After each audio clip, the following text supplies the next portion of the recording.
Campeonato Paulista da Segunda Divisão. 4 times representam a região. 2 estrearam hoje, Guarani e Rio Branco. Confira os gols.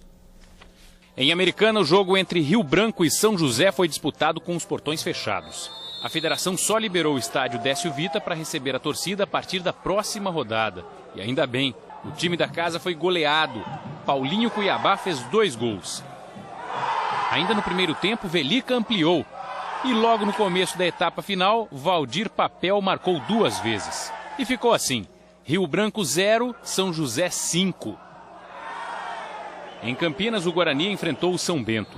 E no primeiro minuto de jogo, a torcida do time de Campinas já comemorou. Marcos Denner recebeu livre da direita e bateu no canto do goleiro Henal. 1-0 Guarani. Na cobrança de falta, o zagueiro Aislan fez o segundo.